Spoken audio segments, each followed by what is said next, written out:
Okay, hi everyone. So welcome to the another session of our verbal. So earlier, if you have seen the sessions, we have studied paragrams or we have gone for different topics.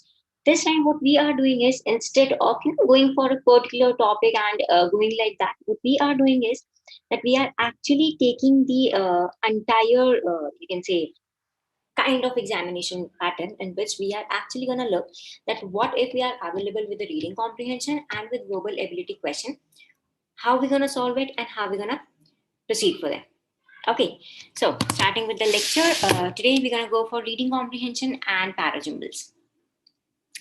Now, starting with reading comprehension. So ideally what we do whenever we go for any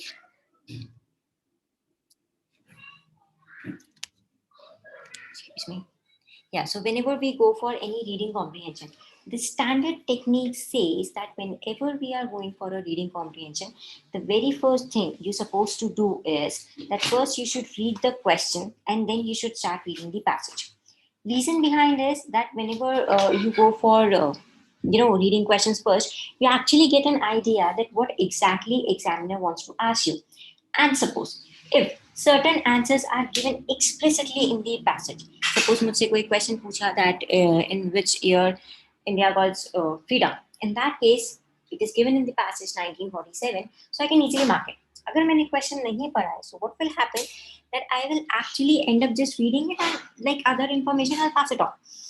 Now, if then afterwards I read the question, फिर मुझे लगेगा कि हाँ India कब आजाद हुआ, तो then I'll go for all those looking that where it is given, I have to keep identifying. So that's why this is the advantage whenever we go for reading questions first. It will actually save a lot of time of yours, and might be you need not to even read all the questions given to you, passage given to you. You might get all your answers maybe in just two paragraph. Okay, so it is always advisable to first read the question and then start reading the passage. Okay, now before this, let's see the questions before starting. Now, choose a suitable title for this passage. Okay, they are asking us for the title. Best part, how to choose a title. Always pay attention on the first paragraph and last paragraph of the passage. Paying attention on these two paragraphs should be enough to come up with the title. Reason, if you go for the body of the passage, अगर मैंने body को पढ़ा फिर उसको judge किया, might be one thing is explained in a very detailed manner, so I might end up thinking, yeah, something related to this can be my title, but that was just a part of the passage, not the entire passage. So you have to pay attention on first paragraph and last paragraph, that is introduction and conclusion of the passage. Okay, so that's why going with the first and last paragraph is the best way to sort the title. Next question says, according to the passage, which of the following is not an attitude of native speaker of English toward that language? Now, they are asking us actually which one is not. It means we have to identify that one option which is not given in the passage. Okay. Third says, how to Gothe and Wittgenstein quotes relate to each other in the context of this passage. Okay, so it means they are asking us that how two ideas are related. We'll pay attention on their ideas. According to the author, English is. Okay, so how author decides, according to him, what he thinks of English language will be our answer. Okay, 4 questions. We have read them. Let's go back to the passage. Reading it. English is so familiar to its mother tongue speaker who form a vast community, largely speaking nothing else, that is hardly seem a distinct language at all. Since it is also well known to be used all around the world, natural tendency is to take it for granted. Okay, so 1 point I get that it is used all around the world. To expect that it will be available and accepted as a default means of expression for whatever might need saying. Hence the irate tourist despairing shout of, don't you speak English? When this expectation is disappointed. It's nothing fancy to know English. Indeed, as Cicero once said of Latin, it is not so much credible to know it as it is a disgrace not to. Okay, it means if you are saying that someone, oh my God, you don't know English, that is not that disgraceful at all. And it is not as much credible at all. If you know it, this is not a very big thing. And if you don't know it, that's again not a big deal at all. So English, he is basically looking at English like a very normal thing. Whether you know it or you don't know it, that's absolutely fine.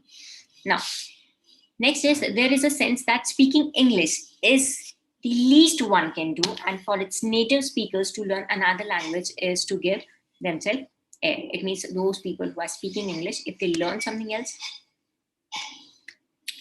However, monolingualism possesses a problem. What problem? Goethe once wisely remarked, he who is not acquainted with foreign language has no knowledge of its own. Okay, as we know, something about his opinion was there in the question. So make sure that obviously in examination you won't be able to highlight. So the best thing you can do is simply write the right name and mark paragraph. Paragraph second, his opinion was given. So what will happen? You need not to look here because you read the passage with that pace that it actually becomes really difficult for one to understand and to remember that, okay, where exactly this information was given. So advisable is that whenever you know that, okay, something about this was given in the question, just write paragraph second, or you can write para second. You have your own language. You can simply write P2 and his name. Okay, so you'll be able to identify that where his opinions are given easily. Now, but the success of English since Goethe time has driven out much of the opportunity for such prior acquaintances and the kind of orientation in time and space that they could give. In practical terms, the English reading world, as represented by its publishers, seem to presume that there is no other world, as evidenced by the fact that translation into English make up every year just 2 or 3% of the world's translated text, a rare that have half in the last 3 years. Note that this disregard for other languages' culture is not mutual. As a source language, English consistently represents the lion's share of all translation published. Now, unlike any other language in our era, anyone who wants to participate directly in business beyond the nation will have to use English or come to terms with it. This status may be accepted by its speakers smugly as if it reflected some attractive values that have powered and advanced its advance, or it may endanger concerns stemming from two quite opposite fear, either that its acceptance has not gone far enough,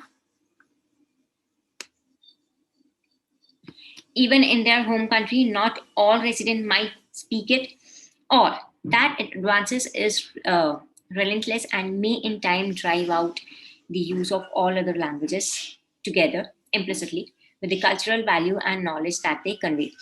Whatever the reaction, it is hard to lay aside emotion and simply reflect. Now, how can we be dissented from our Anglophone assumptions? How to get disinterested sense of particular profile of English as a global lingua franca. It means a kind of language which is accepted globally, majority of people. When we know it so well and have none other with which to compare it. At the outset, we are still trapped in English-speaking bubble. We know that like no other language in the modern world, it seems to be everywhere, but we lack independent tools to take its measure. Could there have been a world like the present but without English? How is English to be rated in its solitary glory as the world's lingua franca? We can conceive a future where the world as we know it might go on without English. If not, does that mean it is impossible or just unforeseeable? We are not talking about logical possibilities and necessities here. After all, English is a human language, outwardly simple and originally quite humble. Nonetheless, the striking extremity of its progress so far tends to undercut any forebodings of future limits and brings to mind cosmic analysis or analogies. The limits of my language signify the limit of my word. Okay, so here he's coming up with the thought that you need to broaden up the scope of your language. Wittgenstein in 1921 in German, though with a parallel English translation. Okay, so let's see the questions. Now, choose the suitable title. Now, title first and last. First was basically, let's see that what they were actually talking about. First is English used around the world. We were not talking about that how English is used around the world, but we are also talking, that was just the point, not the main one. Our main concern was that how people are treating, how those people who are, native speaker of English language, what their outlook is toward the other languages and everything. So just use of English around the world cannot be my main idea. So I can easily eliminate it. The problems of monolingualism. This was just one point in second paragraph. Okay, so that basically cannot be my main title, because we were not just discussing the problems related to monolingualism. In fact, moreover, English was an integrated part of our passage. And whereas second one does not define that we are talking in terms of English language specifically. So this is more like a way. मतलब I might come up कि हाँ monolingualism हुआ तो क्या होगा क्या नहीं होगा, but we are talking in terms of English language, that is not defined in second one. So which was basically my main idea. English का ही तो पूरा passage था मेरा. Now the limits of an Anglophone worldview. Okay, Anglophones means a person who speaks English, native speaker, more like that. So yes, we were talking about them. Somehow unka worldview batate that how they see people, what their understanding is about English language, what their expectations are. So basically, yes, we were talking about somewhere about that. Let's keep this as an option for now, just an option. Okay, English as global lingua franca. Okay, this was a point made to justify our entire passage, that all this scenario is taking place because English is a globally accepted language. Okay, but that was just one point. Main point was, focus was on how native speakers are looking at that particular English language. Ki hamare kya expectations hai, what we expect, what we want to learn, what is our attitude, all that. So that's why third becomes my answer. I hope this one is clear to you. If you guys have any question related to this, you guys can come up with it, or I'll take that. I'll answer all your questions at the end of the session. Okay, so you guys can write your question in chat box. Next, according to the passage, which of the following is not an attitude of native speaker of English toward that language?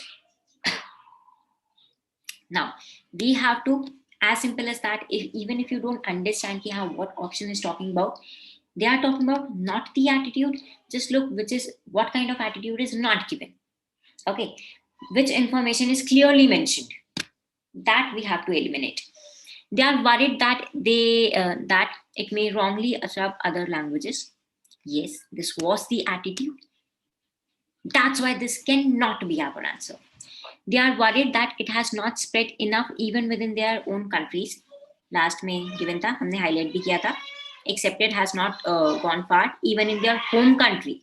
Not all resident might speak it. Given cannot be my answer. Now, third is, they give themselves air of their knowledge of English and so don't take any efforts to learn any other language. Okay, we have to see whether it is or not. It is given. Iska contradict information is given. So that's why this can be our answer, because contradict given. Fourth says they are complacent about its status and think it reflects positively on their own culture. Again given. Sorry. This we are keeping as an option. I marked it. Again, not given. So we have easily eliminated three options, whereas first one option is there, which is we have seen that in last line, it was clearly mentioned the contradict information. So that's why third one becomes my answer. Next, how do Godey and Wittgenstein quotes relate to each other in the context of this passage? Okay, whenever there are two opinions given to you, when they're asking for, two different people's opinion, what you have to do is that identify, is there any sentence, any option in which only one person's opinion is mentioned? If this is the case, you can easily eliminate that option. Why? Because they are actually asking you about two people's, two persons' opinion, two persons' point of view. So there, the option need to have both the opinions. If any option is presenting us with only one opinion, it means that cannot be. Can we eliminate any option on the basis of this? They highlight different aspect of monolingualism, practical and philosophical. Yes, dono practical, as we can see. Last up, if you feel that you are somewhere getting confused, the best option is just go to this option and see which option is justifying this. The limit of my language signifies the limit of my word. So somewhere ये practical भी है. This is a kind of practical कि ठीक है, if I don't speak many languages, so maybe I'm limiting my own word. ठीक है? So this is a kind of practical thing and at the same time philosophical too. So first हमारा justify हो रहा है. If any option is not getting justified with this particular mark, obviously that cannot be my answer. Reason? क्योंकि अगर वो justified हुआ ही नहीं है, it means one person's opinion is given in an incorrect way. So that definitely cannot be my answer. First is justifying. Yes, it is justifying.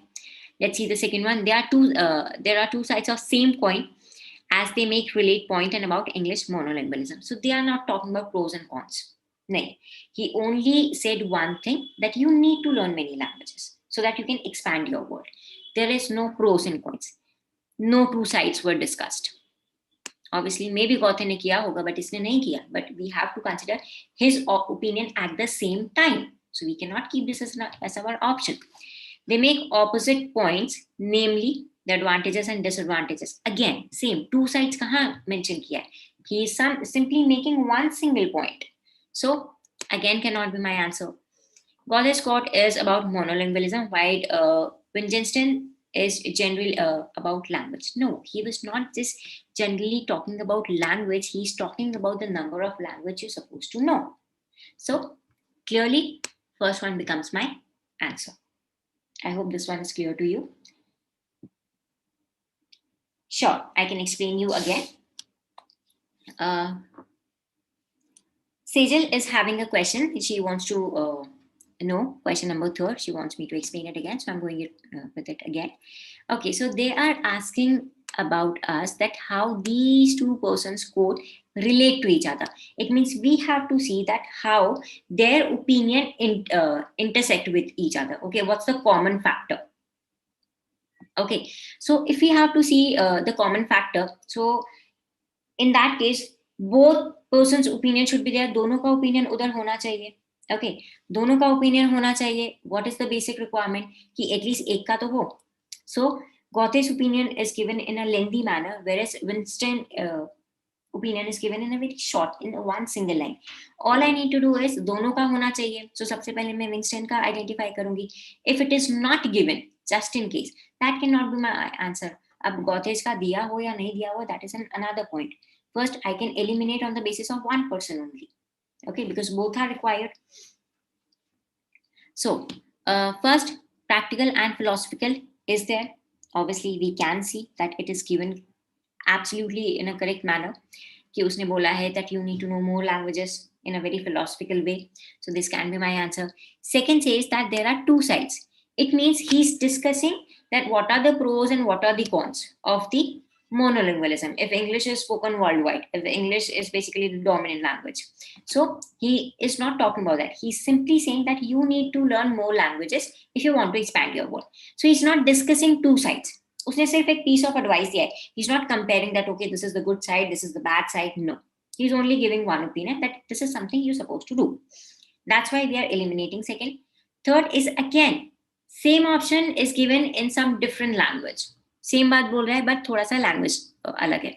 That is advantages and disadvantages, which is not being discussed. Fourth one, he is not talking about language. He's talking about the number of language you need to learn. That's the basic motto. So that's why, again, fourth one cannot be our answer. And first one will be the answer. I hope it is clear to you.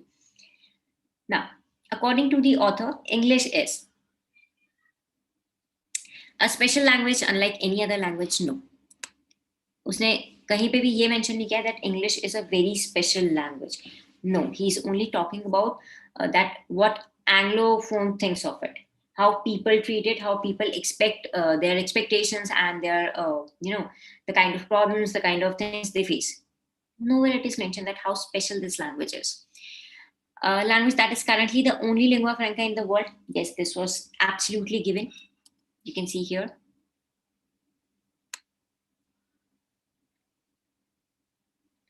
Okay, explicitly mentioned. So we can come up with this point. This can be our option. Abhi answer nahi decide karte. Let's keep this as an option.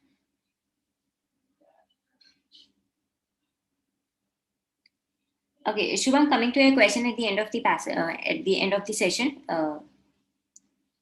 Now, third, language that may drive out the use of all other language. That was just a point made. That is not something author agrees with. Okay, cannot be. All of the above definitely cannot be my answer. Why? Because I have already eliminated two. So here, second becomes my answer. Okay. Now, I hope everything is clear to you. Shubham. Now, Shubham, whenever there is, they say that what is not. So it is entirely dependent on the question that they might ask you that which is not the correct statement. If they are asking which one is not correct, it means you have to identify that information which is not mentioned or something contradict is mentioned in the passage. अगर उन्होंने बोला है which is not correct. Okay, like in this one. Sorry. Not the attitude. It means they are basically asking us that only, that which is not the correct option if we talk about attitude. So whenever we talk about not questions, if they are asking for the incorrect one, you have to choose an option which is not mentioned. Okay. So sometimes, maximum of time, you can say that you have to go for the not maybe the wrong statement, but something which is not mentioned. Maybe that statement is correct, but as it is not mentioned in the passage, that's why we have to opt this out. We cannot comment over it, कि वो सही है या गलत, but as it is not mentioned in the passage, we have to opt it like a not an attitude maybe. Or something contradict is given at that time, वो information का nature wrong हो सकता है. That statement can be wrong in that case. Otherwise, even two cases are there. First case is when it is not mentioned in the passage. Second case is when something contradict is given in the passage. Okay, you have to go for that statement. I hope I'm clear. Now, okay, the most amazing topic and the most interesting one, paragraph jumble or jumble sentences. Here, 4 sentences are given to you and you have to make sure that you arrange them in a logical sequence. Now, the government is answerable not only to the court for any lawful activity, but also to the electing people. No doubt, privacy violation by both government and companies is bad news. Foreign entities may not obey directions given by authorities, Twitter being a case in point. If the choice is between risking privacy violation by an outsider, tech giant, or by an insider government, the later is probably better. Okay, so the correct way to identify the correct sequence of the sentences, very first thing you need to do is identify the first sentence. Once you identify the first sentence, look for the pair. It means those two sentences which should come together. Now, first, second, third, fourth. First, say that the government is answerable not only to the court for any unlawful. It means somewhere we must have spoken something about unlawful activity. So that is that this cannot be my first sentence. No doubt, privacy violation by both government and companies is a bad news. Okay, seems like an introduction to me. कि दोनों अगर violation of privacy होता है by both any one of them, that is again a bad news. Foreign entities may not obey directions given by authorities, Twitter being in case in point. Okay, so what authority, what direction, and what is the case of Twitter, we don't know. Maybe privacy, so which is already given, so it means I need to introduction privacy, violation of privacy before this sentence. Again, cannot be my first sentence. If the choice is between risking privacy violation by outsider or by insider, so when I compare second and fourth, second one seems to be an introductory because वो बात कर रहा है privacy violation की. Second sentence is introducing us that we are about to talk something related to privacy violation. Okay, so hence second becomes my first. Now we have to look for a pair. Now what pair I can see is fourth बोल रहा है that अगर मेरे पास में choice है, if I'm available with the choice that whether I should go for tech giant से मुझे मेरा प्राइवेसी कॉम्प्रोमाइज करना पड़ेगा या गवर्नमेंट के साथ में, so I think government is a better option. going by the government is the better option if I have to risk my privacy. So this one is saying that. Now, first one is basically answering to our opinion, that why this is a better choice, because tech giant is not answerable, but government is answerable, not only to court for any unlawful activity, but also to electing people. So I know that fourth and first will go in pair. Okay. Now, third says, I'm left with only two space for third, these two. Third says, foreign entities may not obey direction given by authorities, Twitter being a case in point. Achha, why we are saying this, that why they may not obey? So this doesn't suit here. यहाँ पे हमने किया है that going with outsider, risking our privacy with outsider can be little, I'll better go for government. Reason is justified here again. So my correct answers goes for 2, 4, 1, and 3. Clear? Any doubt? Yes, Madhur Agrawal, your answer was absolutely correct. Okay, so this is how you can connect the points. You can connect, maybe sometimes pronounce as well, and you can come up with the right answer. Next is, in a recent week, Bella's feed included photos of locations she's scouting, fan art, and Hitchcock quotations, a discussion of the young Ingrid Bergman performance in a women face, and the observation that when the Spanish filmmaker Buñuel wanted to signify the destruction of the world and proliferation of vice, he often used rock music on the soundtrack. Okay, doesn't sounds like a first sentence either. To date, the independent filmmaker Anna Miller has tweeted somewhere in the ballpark of 27,000 times. Biller's Twitter feed is half self-explication and half film studio curriculum, complete with notes on what she's watching, thoughts on classic film theory, and discussion of feminism, femininity, and misogyny on screen. If you don't know the director from her Twitter feed, Miss Anna Biller, you may know her meticulously stylized feature films, Viva and The Loud Witch. Okay, so the very first hint I get here is, if you don't know the director of her, it means we have already introduced a girl before. Here, wherever I have mentioned who she is in this one, I have introduced the person in the second one, and every other sentence is talking in reference to her. So here, easily second one becomes my first answer, first option, first sentence, sorry. Now, after that, it is clearly we are talking about her. Now, why we are addressing her, to whom we are addressing? Name is given, and when we read the content, we see that second one is talking about, today the independent filmmaker Anna Miller has tweeted somewhere in the ballpark of 27,000 times. If you don't know the director from her from Twitter feed, so यहाँ पे भी हमने tweet का बात किया, and here also we are talking about from Twitter point of view only. Okay, we are talking about that you should know her and why you don't know her. So this becomes a continuation of second one. Now all I'm left with third and first. So now when I compare third and first, third says Biller's Twitter feed is half self-explanation and half, then we're talking about that what her Twitter feed looks like. Okay, what her wall looks like. हमने बताया कि कैसा, मतलब what is basically there in her wall. And in this one, we're talking about recent week. It means an action which recently took place. So here we are talking about the entire feed. And in first one, we are talking about a recent specific feed. Okay. So obviously, ideally, first I talk about in an overall way. And then I talk about one specific point I made out of it. So hence, my correct answer becomes third, fourth, second, option number second, fourth, third, and first statement. Any doubt you guys have? Okay, most of you have got your answer correct. Okay, I hope you guys don't have any question, as I cannot see anyone raising any question or doubt. So I hope you guys have learned something, at least something from this particular session. If you want to learn more about how to solve verbal and how to solve questions and how to go for solving questions, keep watching MBA Pathshala session, not just of verbal, but Ponsel RDI too.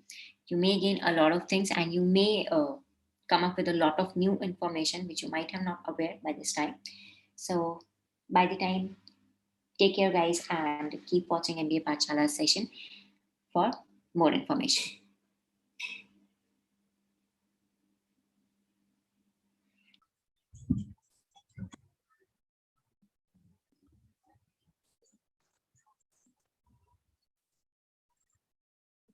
All right. Hello, everyone. Are you guys able to hear me?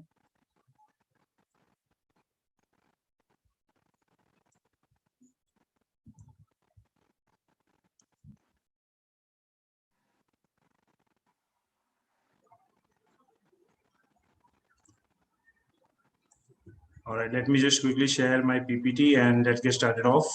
Okay.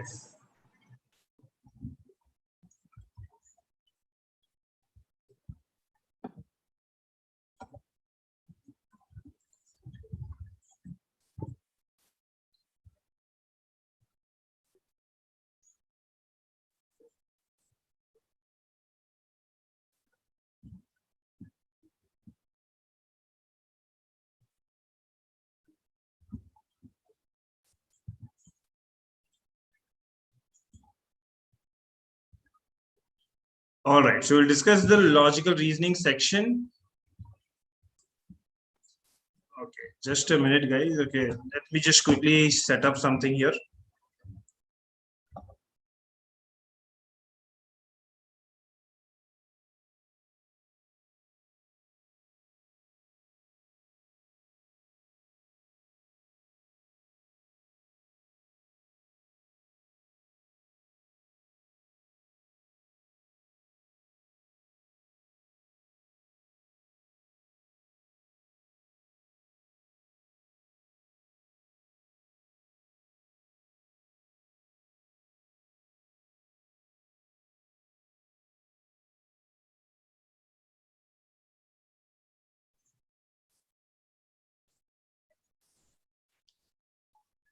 All right. So people who have given, so how many people here are there who have given this mock? Let me just understand that first. Okay. How many people here have given this mock? Okay. Can I get some response here in the chat? How many people have given this mock? Because that will help us understand, okay, that how many of you have gone through this. Okay, and that is the only thing, okay, based on which we can have a healthy discussion. How many of you have gone? I have given. Aran says I have given. Others? Nivedita says, okay, all right. Do you have some more people? Okay, Sejal says not given. Okay, okay. All right, let me just have so the first thing, okay, the first thing to be discussed here, okay, that we have. All right, just a minute.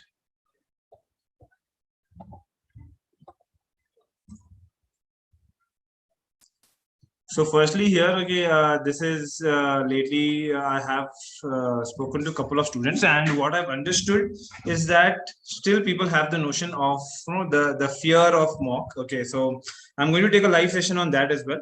However, see, I mean, for this particular mock, okay, this is the entire summary details that we have.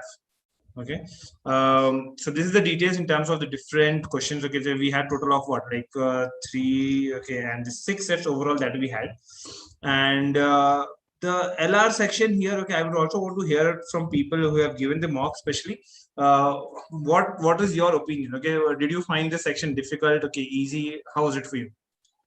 Easy, difficult, moderate? Okay, how was the overall paper for you? Overall LR section for you? Anyone? Anyone with any responses? Okay, easy, moderate, difficult.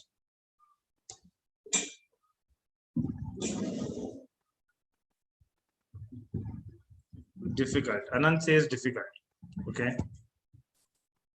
LR was easy. Okay, different opinions. Okay, like always. Okay, I mean, I would not consider it to be a very difficult section. Okay, it is like if the paper would have been at a normal level. Okay, DI spider was definitely very easy. Okay, so what we'll do is, okay, we'll go ahead with the discussion with regards to each and every question, okay, and see that which one, okay, we should have solved and why we should have solved and how we should have solved, okay, like that. So we'll have an overall clarity over the entire thing.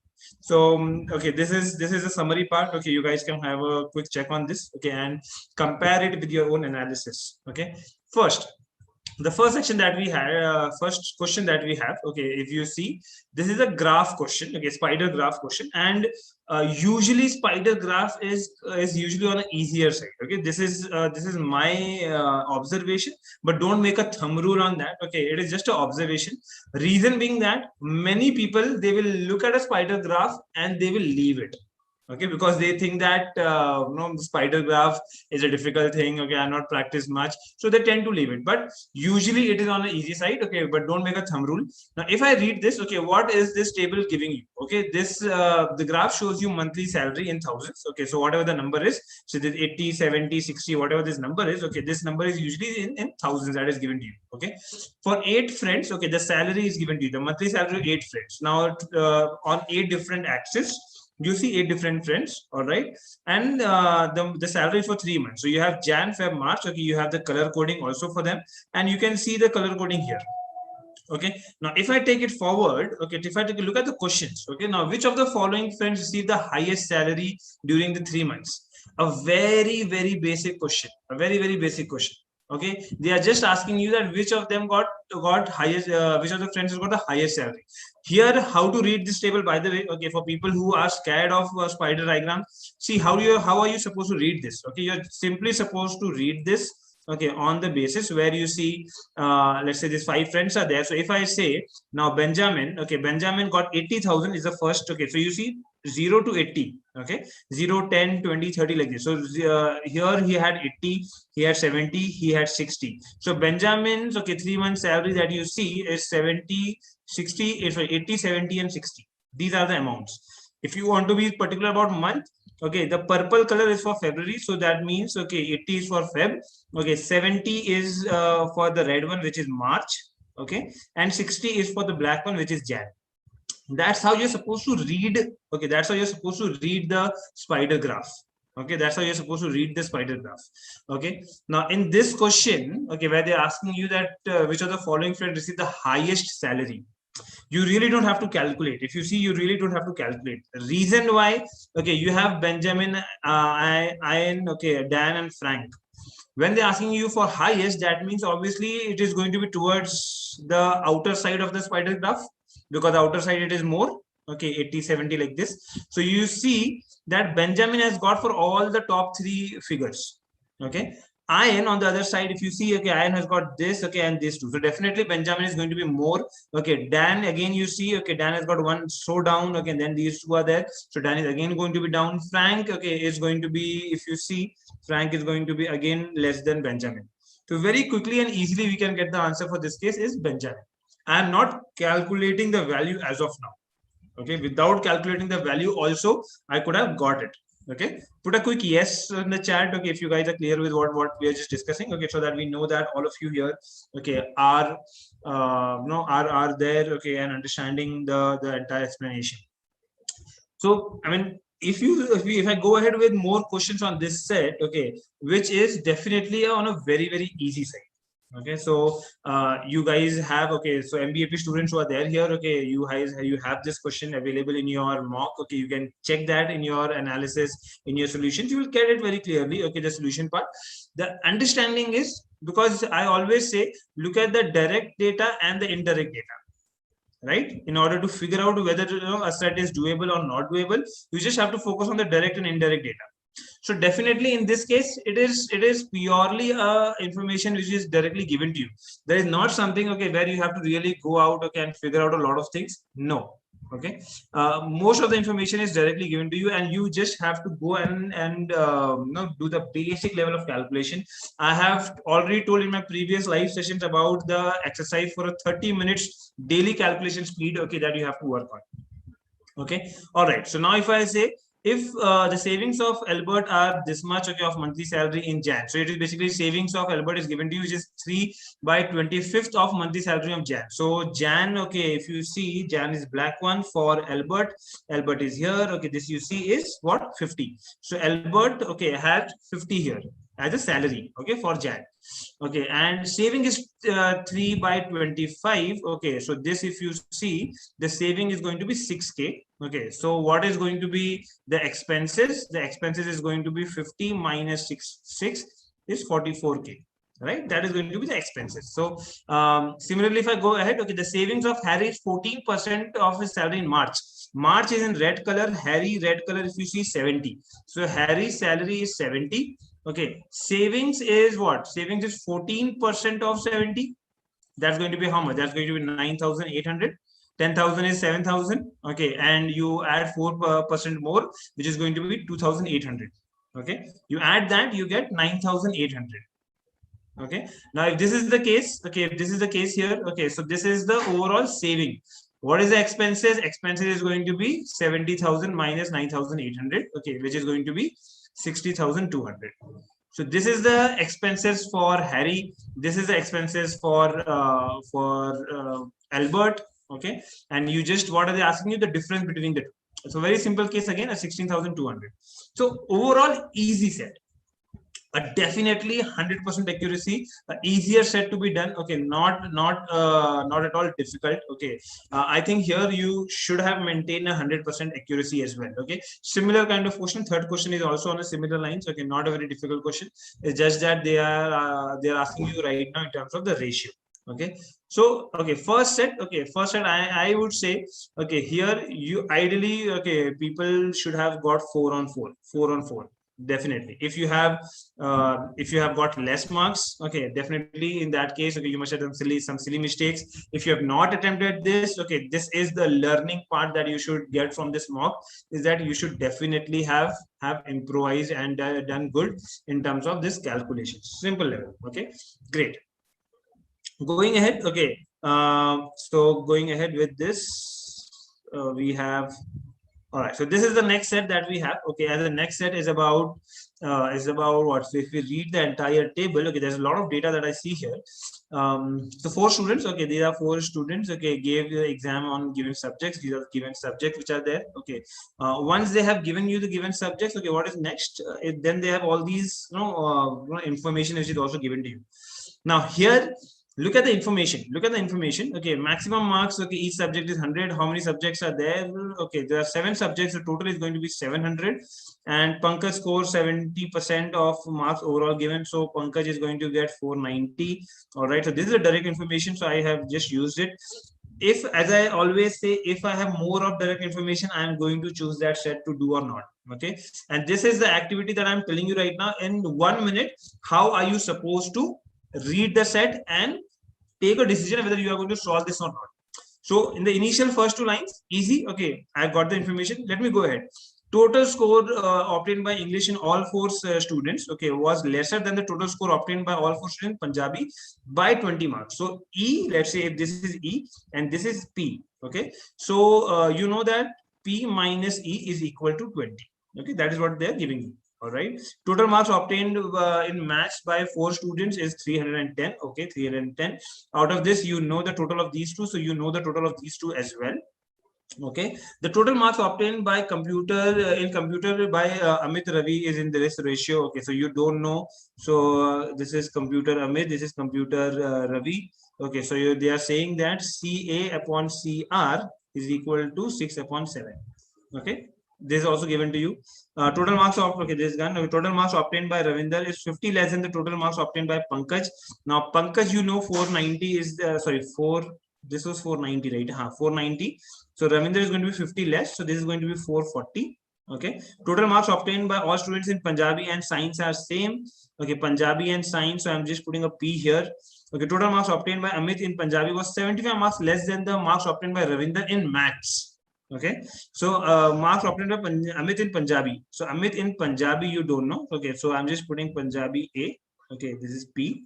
Was 75% less than the marks obtained by Ravinder in maths. Okay, Ravinder in maths. This is also not given to you here. Okay, so I'm just putting MR. And the total marks obtained in computer by all 4 students. Okay, this is given to you as 256. Okay, now what I've done till now is I have only read the entire set. Okay, whatever information that I have written that. But from this, okay, if I am looking forward also, okay, what are the questions? Okay, what are the total marks obtained by Ashwini, or the difference between this? Okay, the point here is very clear. There's a lot of information and there's a lot of things that needs to be processed. Okay, because you have not got any of the things directly. Okay, directly means what? Directly means if they could have given you that this is the marks, okay, or this is a difference or something like that. Okay, not like say in other words, so this was given in this word, this was given to you, but here 1 2 okay 3 4 5 6 7 8 9 10 11 12. Okay, so there's a good amount of data which is not given to you. Okay, a lot of indirect data. Okay, yes, Anand, there are a lot of indirect data. Okay, which you could, I mean, if you try to, because understand your section is going to be for 40 minutes. This set alone is going to take around 15 to 20 minutes for sure. So you can't afford to spend half of the time on one set itself. Okay, you can't do that because anyways you are going to spend the first 5 to 7 minutes on identifying the set.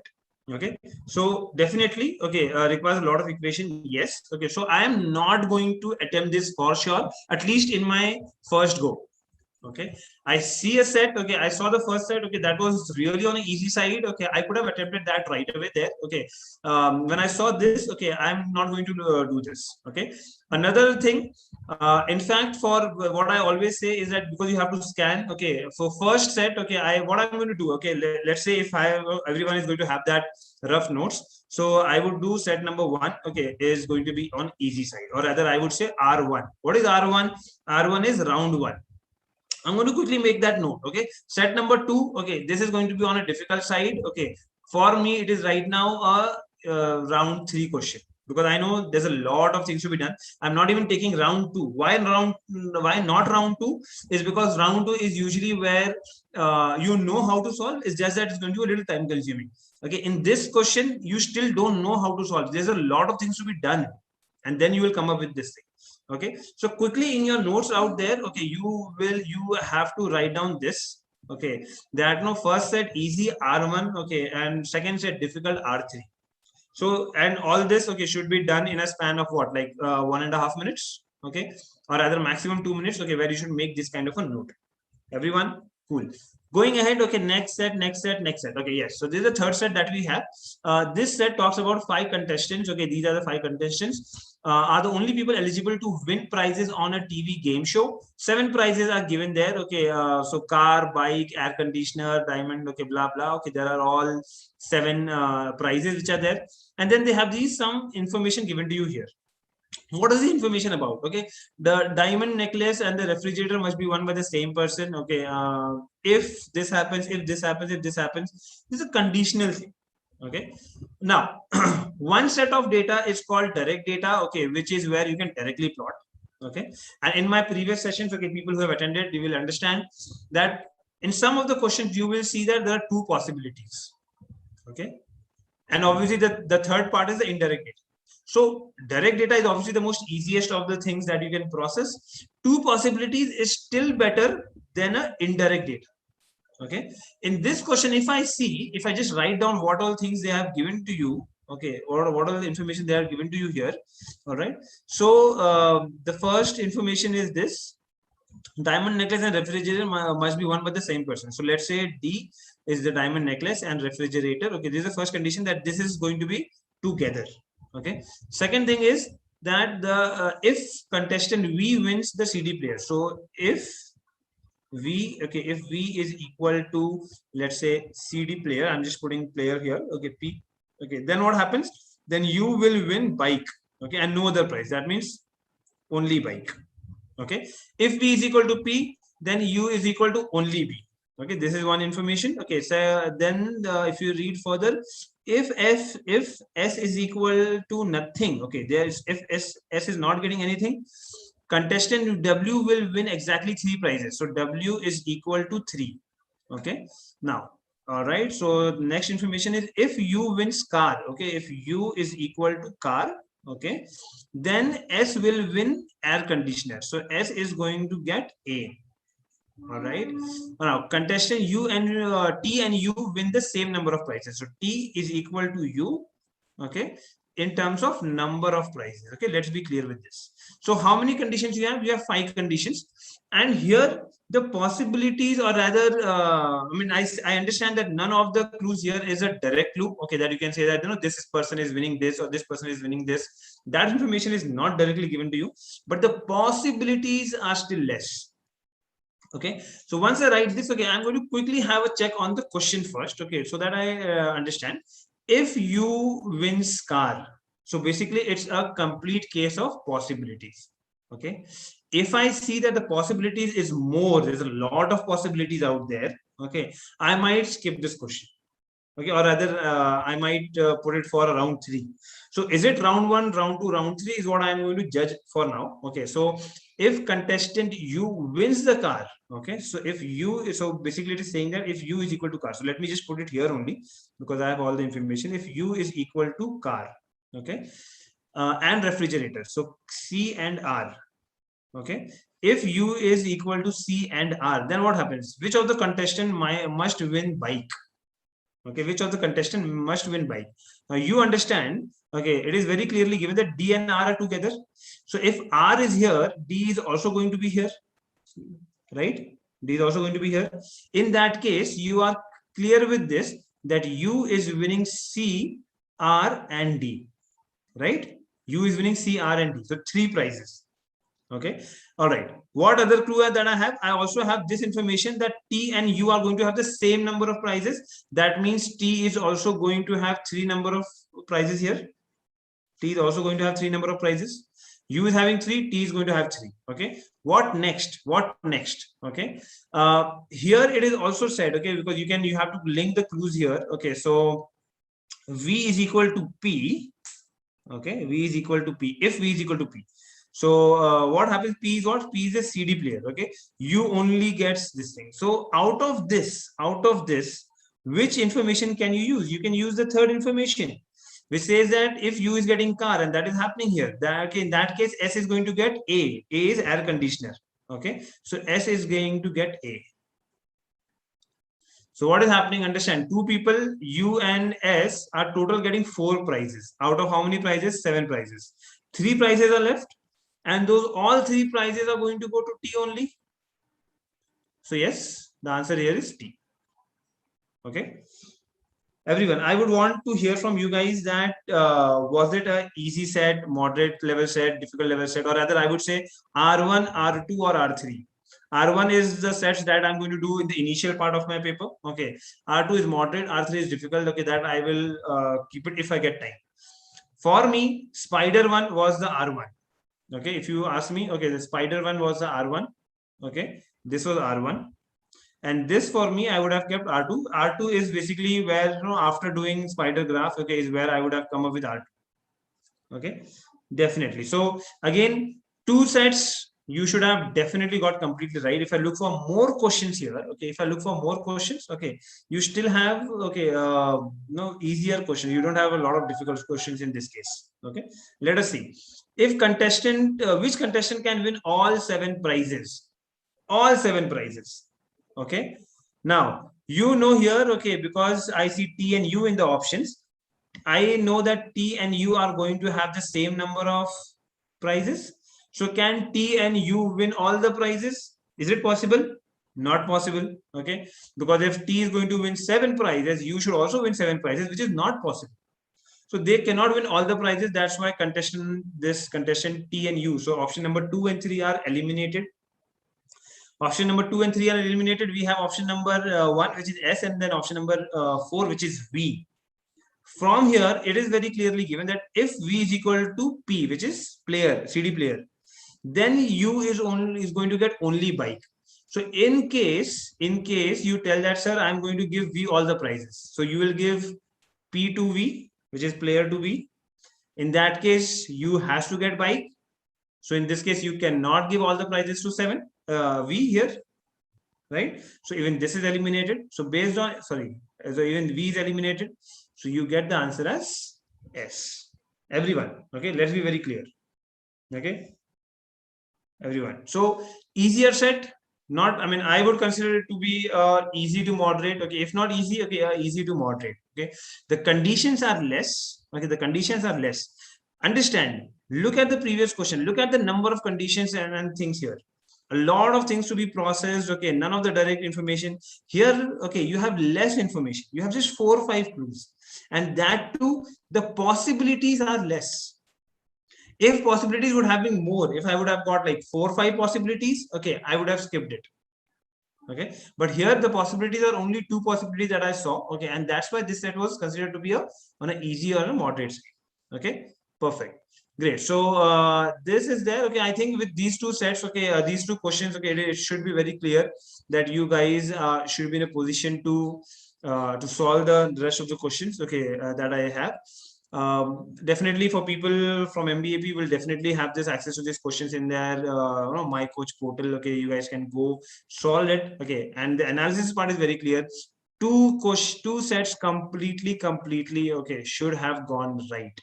2 questions completely should have gone right. Again here I would consider okay a 4 on 4 on here. Okay, so a total of 8 questions definitely. Okay, which is, if you see with the marking scheme, okay, you should have got close to 24. Okay, so definitely 2 score this thing, and if you would have done some silly mistake on the lower side, 20. Okay, this is the ideal case. Okay, this is on the lower side, so less than 20 in this section, okay, is a poor performance. Okay, and you guys need to learn from these analysis sessions, okay, that we are giving, that yes, for these kind of a mock, okay, how you could have got a better score and a good score. Okay, all right, let's see that till now if you would have reached close to 20 score, okay, I think you might be around 90 percentile, between 90 to 95. If you want to jump from that 95 and above, okay, which are the other set that you should have done? Okay, let us check that. Okay, let me quickly go on to that part. Okay, all right, so this is the next set that we have. Okay, and let us quickly read through this and see if we could have solved this. Okay, we should have solved, we should have haven't solved. Okay, quickly reading it and identifying that. Chalo, read it along with me, okay, so that you guys can also focus. So in any week, Mr. Ahuja, owner of a clothing company, sells only shirts, trousers. So there are 2 things that he's selling. He purchases cloth from 2 suppliers, ABC company for shirts and XYZ for trousers at a cost this much. Okay, so this is a guy who is manufacturing shirts and trousers. For manufacturing shirts, okay, he has ABC company, okay, from where he's taking the cloth, and for trousers, he has XYZ company from where he's taking the trousers, okay, the cloth for them. The price for shirt cloth and the trouser cloth is also given to you. Okay, and makes cloth using all makes the clothes using all the cloth that he purchases within that week. So in that particular week, whatever material that he has procured, he is going to use all the material, okay, to manufacture the shirts and trousers. All right, now from each meter of the cloth that he purchases from ABC and XYZ, he can make 8 mm and 600 mm, 800 mm and 600 mm shirts and trousers respectively. So okay, again information based on the input and the output. So input is basically where he, for every meter of cloth, this is the output. Okay, which where he can make 800 mm shirts, okay, and 600 mm trousers. Further, he purchases maximum possible quantity of cloth from ABC and only then purchases the cloth from XYZ. Again, all this information that I've read till now are general informations, okay, which you cannot very specifically use. I'm going ahead. Okay. Further, he purchases. Okay, that is done. Okay, all clothing products that he makes. Okay, on any week are sold in same week. Okay, at a price of 40 per meter. So again, basically, whatever material he procures, he's going to process it. He's going to manufacture the shirts and trousers in that week, and he's going to sell it in the same week. Okay, including stitching cost. Okay, blah blah. All of it is given to you. The selling price is also given to you. In each week, from week number 1 to week number 7, okay, he purchases exactly 150 meter of cloth from both traders combined. Understand, it is not giving you the clear figure, okay, that how much did he procure from ABC, how much did he procure from XYZ. That is not given to you. What is given to you, that 150 meter of cloth that he's taking from both the traders together in any week. So the total has to be 150. But the breakup is not given to you. Again, this is a very clear information that you will have possibilities, you have cases out there. Okay, so this is moving towards a difficult, okay, not definitely not a R1, okay, moving towards R2 and a R3 kind of set. Eventually when we read more, okay, we'll see that whether I should keep it on R2 and R3, and I want to hear it from you guys in the chat here. Okay, should we keep R2 and R3? Okay, now however, the quantity of cloth that he purchases from each trader is not necessarily the same. Okay, that is okay given to you. The following table provides the total quantity of cloth in meter that he makes and sells in each of the 7 weeks. Okay, very calculative set. Okay, Nivedita. Okay, great. So information, okay, again on a very similar lines to the the previous, the second set that we saw. Okay, second set that we saw, that was about what? That was about those marks and the table and all that. Similar kind of thing. A lot of information out there, okay, to be processed, and very few or other. I don't think there's anything which is directly given to you here. Let us see the question. The question is saying the ratio of total cost of purchase, okay, total cost of purchasing cloth, okay, of any week, to the revenue of the selling, selling clothes products on that week. Okay, definitely. Okay, with the options also, it is a difficult set. Okay, it is a difficult set. I should not be putting more than 1.5 minutes here. Okay, just in 1.5 minutes, I should read, understand, move ahead.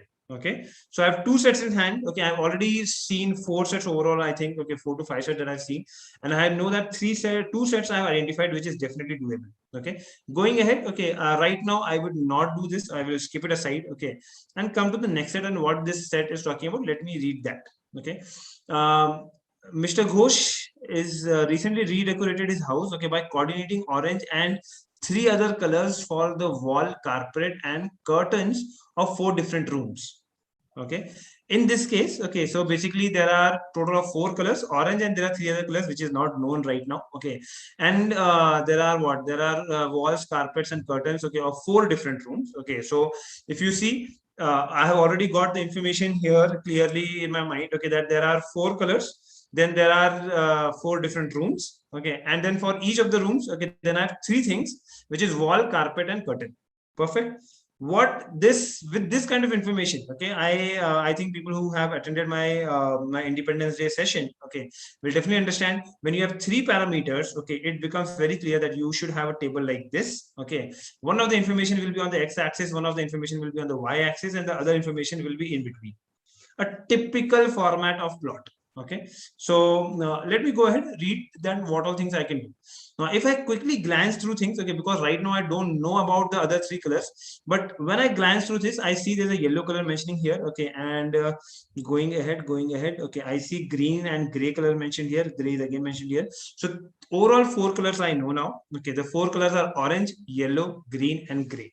Okay, these are 4 colors. Okay, then these are this thing. 4 different rooms. Okay, have they mentioned about rooms? Or they if they have not mentioned, I'm going to take R1, R2, R3, like room 1, room 2, room 3, room 4, like that. So how many rooms they have? There are 4 rooms. Okay, if I quickly glance through it, okay, they have mentioned about dining room, bedroom, living room, and any other room that I see, any other room. Okay, study room. Okay, 4 rooms that I have in place. Okay, so if I have to plot this table, okay, as I told you before also, that how you should do. Okay, you should have 1 parameter on x-axis, 1 on y-axis, and the information that needs to be plotted should be in between. The information which should be plotted here. Okay, let me see. Okay, if you guys practice the same thing. Okay, if not, you should at least learn. Okay, tell me what information should I put on x-axis, what information should I put on y-axis, and what should be the information that is going to be there in the table. Okay, tell me that. Anyone? Let's see if you guys are able to able to process this information.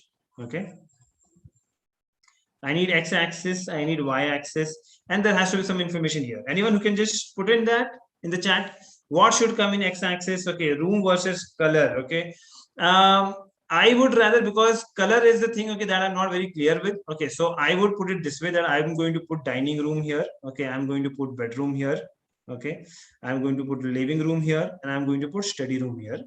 And I, for walls, for carpet, and for curtains. Okay, like this. Because of this, okay, and then I'm going to put, okay, the curtains and all in the y-axis. Okay, all right. So this is how ideally that I would have put. Okay, and whatever the color is there, then I'm going to put it here. Okay. Now yellow was the only color used in all the 4 rooms. So I'm just making note here, putting a Y everywhere, because Y definitely is coming up. Okay, in all the 4 rows. Okay, that is for sure. It was used at least once. Okay, for carpet. Okay, walls, carpet, curtains. Okay, 3 different colors were used in each room. Okay, that means you cannot have a yellow in 2 places or red in 2 places in any of the rows. Okay, so the 3 different colors were used in each room, but only the dining room and bedroom were decorated with the same 3 colors. So you are also clear with this. Okay, that dining room, okay, and the bedroom, these two are going to be of the same nature. Okay, same color combination. All right. Okay, the same color was chosen for curtains in bedroom, the carpet in living room, and the walls in the dining room. Okay, so that means 3 boxes are going to be of the same color. Which 3 boxes? The curtain in bedroom. Okay, so what I can do here, I can put an X here. Okay, curtain in bedroom. Okay, carpet in living room, carpet in living room. Okay, this is the carpet in living room, and walls in the dining room. Okay, so I'm just putting an X here. Okay, that you know that these 3 boxes are going to be the same color. Okay, whatever the color you get, because if you get one place, you can put in the color for all the other 2 boxes also. Okay, all right. The only okay, where are we? Okay, so the color that was not used at all, and that color was not used at all in study room. So study room does not have X, so no X here. Okay, no X here. Okay, through this, what I'm trying to explain you and tell you is that how this information you could have processed and then take a final decision of whether you want to attend this set or not, and if at all, when and where you should attend this set. Okay, in the particular mock thing. All right, the only room with this thing. So gray was the only color used exactly twice. Okay, both times for curtains. Okay, all right. So gray is the only color used exactly twice. Was the only color. Okay, this is an important clue. Okay, and exactly twice, both times in curtains. So curtains is where you are going to have gray. Okay, you are going to have gray, and you're going to have gray 2 times here. Okay, study room walls painted the same color as the living room walls. Okay, again, if I put a, let's say if I put a where is study room walls, so study room walls. Okay, let's say if I put a here, okay, was painted the same color as the living room walls. So living room walls is this. Okay, again, how much of information do I have? I have a total of 12 boxes that needs to be filled up here. Okay, if you ask me, okay, let me also take it from you guys first. Okay, and then I will say that was my opinion. R1, R2, R3, guys, put it quickly, because keep in this mind, we have already seen 2 sets before. Okay, which were doable sets that we discussed. One was the spider. Okay, and second was that selection thing. Okay, so we've seen 2 questions there. Okay, and then we are looking at this. So should this, okay, and you have marked spider as R1. Okay, and you have marked that selection thing, okay, the refrigerator prices thing as R2. Keep those things in mind and then tell me this should be R2, R3. Okay, this should be R2, R3. Definitely, I know that this is not easier than the spider one. Okay, so it does not qualify to be a R1. Okay, this should be a R1 or R3. R2, sorry, R2 or R3. Okay, Surya Kiran says R3. I would not consider it to be a R3. Okay, R3 is like a very difficult one. Okay, what I would do is, okay, I would still consider it to be after, I mean, R2, but after, okay, the selection set. Okay, after the selection set. Yes, this is difficult than the selection set. Okay, but it is not as difficult, like say the other questions that we were having. Okay, questions like this. Okay, it is easier than this. Okay, yes. So what I'm going to do is, okay, I'm not going to mark it like this. Okay, for R3. Okay, I'm going to keep it for R2. Okay, after the first 2 sets. So if I have to attend the third set, this is the third set that I'm going to attend. Okay, so which of the following rooms had orange curtains and green walls? Okay, so basically you have to find out the entire combination. Okay, that you'll have to do here. So yes, questions are not on a very easy or a very difficult side. Pretty much okay, based on the expectation from the main set. Okay, so definitely this is a set. Okay, for this particular mock, this is the set. Okay, that is going to make you reach from that 95 percentile to a 99 percentile. Okay, so even in this case, if you're not able to qualify and get for all the 4 sets, okay, you should at least attempt 2 questions from here, okay, which are relatively easier or which you can solve. Okay, so 2 questions from here, okay, I think should have been done. 1 or 2 questions definitely. Okay, after the first 2 sets. Okay, so this is that two questions will definitely give you that jump from 95 to 99 or 99 plus. Okay, so that is about this particular section question. Okay, we'll look at the last set, I think, after this. Okay, the last set is this. Okay, and let's see overall. Okay, what is the total information here that we need to process. Okay, a quick read, because here the questions, okay, overall the length of the question is pretty big. Okay, and that usually gives me the notion, okay, that people say that अरे बहुत लंबा question है तो ये बहुत difficult होगा. I will not say that based on the length it is going to be a difficult one, but what I'm going to say for sure is that if I read half of the set also, and I see that it is not giving me a lot of direct information, I am for sure going to skip it in between itself. Okay, I might not read the entire set also. Okay, so just a minute. All right. All right. So let me quickly go. Okay, what is there? Okay, so you have 8 countries. Okay, that you have. So 8 countries, C1, C2, C3, C4. Okay, blah blah. Okay, the 8 countries, they make a pact in a particular meeting about the trading metals. Okay, so they have the trading metals. Okay, that is there. Okay, so basically the question is going to be about how the trading of different metals is happening. All right. Each country has a metal mine. Okay, of a different metal among. Okay, then they have a different metal which is given to you. So there, each country has a mining, okay, thing, okay, for different metals, that is there. The 8 countries together decided that they would trade with each other. Okay, that means now 8 countries, they are having different metals. Okay, how many metals are there, by the way? 1, 2, 3, 4, 5, 6, 7, 8. Okay, they have 8 metals as well. Okay, so 8 countries, 8 metals, and then they are going to trade between themselves. Okay, so definitely a lot of information that I see is going to be processed here. Okay, however, they also decided that in each of in each year, starting from the first year, that each country must trade in the metals only from its mine in exchange to the metals from the mines of exactly one other country. What does it mean? It means that whatever metal is there with that country, okay, they are going to do the trade between that particular metal and then from one of the other countries. So they are not going to trade with multiple countries like that. Okay, this is for each year. So in each year, they are going to trade with one country only. Okay, now again, if I see till now, okay, it is not something, okay, where I have got any specific information. These are general higher level information that I have in hand till now. Okay, let me now get into these clues. Okay, these conditions which is there. Okay, there are a total of 6 conditions, and if these 6 conditions are going to give me any of the direct information, okay, I'm going to process it. If not, okay, I'm going to skip it for later. Okay, so during the first 2 years, okay, none of the 8 countries traded with the same country twice. Okay, so now the information about 2 years is given to you. So the first 2 years, none of the 8 countries traded with the same country twice. Okay, now further in these 2 years, okay, neither of any country run out of metal from mines, nor did any country completely consume the metals, okay, that it had received in exchange. Okay, now because of the entire length, okay, you might take some more time to read and understand things. Okay, what it is particularly saying you here is that in these 2 years, okay, because the first 2 years they are discussing for now. Okay, and in these 2 years, okay, neither country run out of metal. Right? That means whatever the metal that they had, the mining that they were doing, okay, those metal, okay, they are still using that. Okay, they are not running out of them. Okay, and the metal that they are taking from the other country, okay, that is also that they are not completely consuming.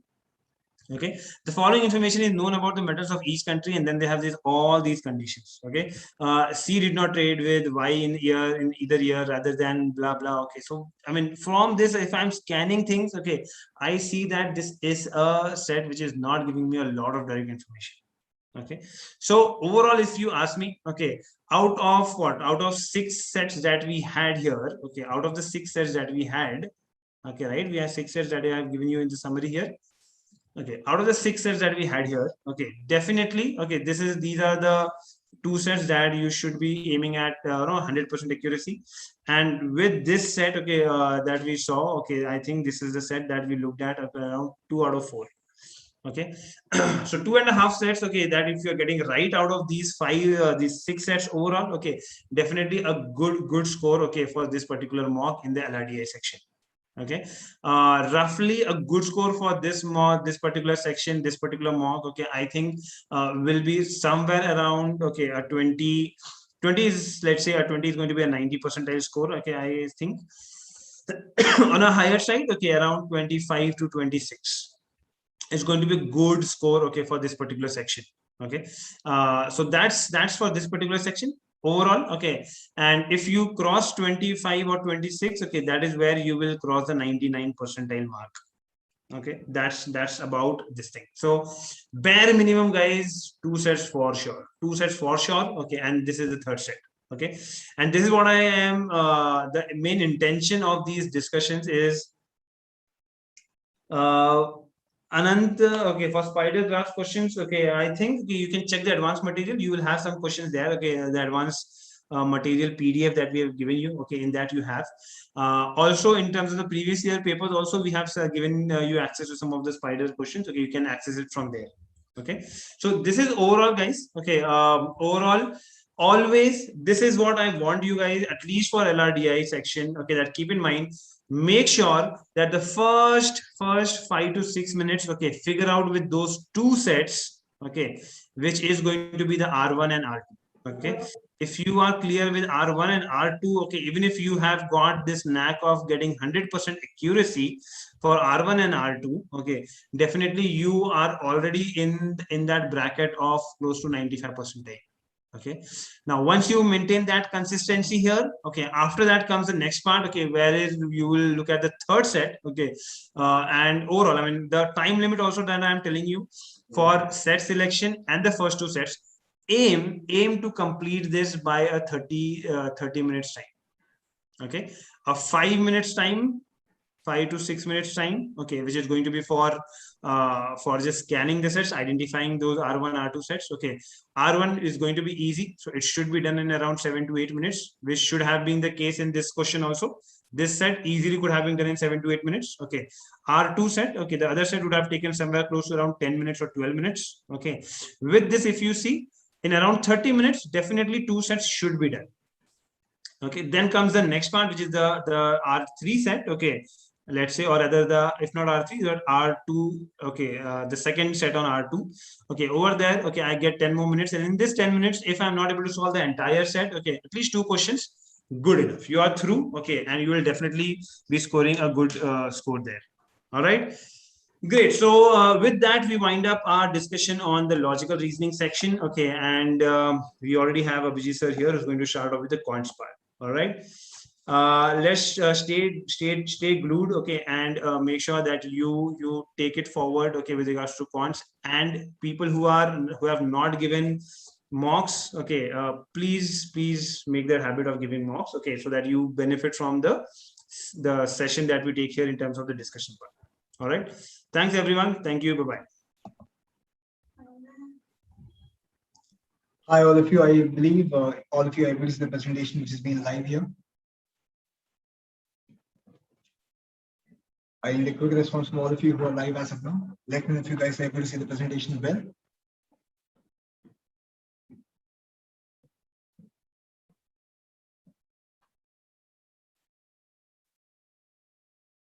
Also, let me know if I'm audible enough.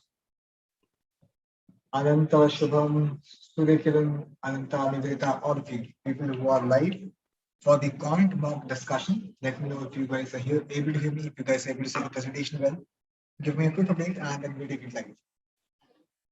Okay. Now, I believe this is the last part of your discussion as far as this mock number 3 was concerned. And I hope all of you who are live as of now have given the entire mock paper. Specifically, we are discussing about only one section, which is going to be the math section. Clear? So how was your feedback towards this paper? Bharat, Ananta, Nivedita, Shubham, all of you who are live for the session. How was your feedback? I mean, did you find this paper to be moderately difficult? Intensiveness of the paper was way much too high, or did you find math to be easy? Prashant, Bharat, Ananta, Shubham, how was math in this paper? Did you find the overall paper to be easy, moderate, or difficult?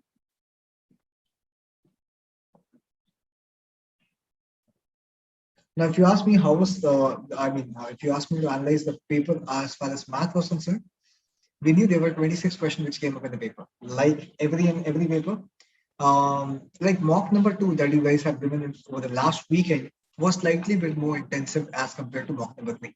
But as far as mock number 3 was concerned, it was moderately easy, and I mean it was not difficult at all. That is what you can say.